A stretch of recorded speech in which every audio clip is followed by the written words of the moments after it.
പരിശുദ്ധ ദൈവമാതാവിൻ്റെ വണക്കമാസം 21 ദിവസം. ജപം. ദൈവമാതാവെ, അവിടുന്ന് ഈശോയുടെ പരസ്യ ജീവിതകാലത്ത് ഈശോയോടുകൂടി സഞ്ചരിച്ചുകൊണ്ട് രക്ഷാകര കർമ്മത്തിൽ സഹകരിച്ചുവല്ലോ. ദൈവമാതാവെ, ഞങ്ങളും ആത്മാക്കളുടെ രക്ഷയിൽ തീഷ്ണതയുള്ളവരായി ജീവിക്കുവാൻ സഹായിക്കണമേ. അവിടുത്തെ ദിവ്യസുതൻ്റെ സുവിശേഷ പ്രബോധനങ്ങൾ അറിയാത്തവരും അതിനെ അവഗണിച്ചുകൊണ്ട് ജീവിക്കുന്നവരെയും പാപികളെയും അങ്ങേ ദിവ്യകുമാരൻ്റെ സവിധത്തിലേക്ക് നയിക്കുവാൻ ഞങ്ങളെ പ്രാപ്തരാക്കണമേ.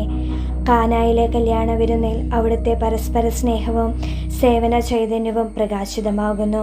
ഞങ്ങളും അങ്ങേ അനുകരിച്ച് പ്രവർത്തിക്കുവാൻ പ്രാപ്തരാക്കണമേ. സുഹൃത ജപം. മറിയത്തിൻ്റെ വിമല ഹൃദയമേ, എനിക്ക് വേണ്ടി പ്രാർത്ഥിക്കണമേ.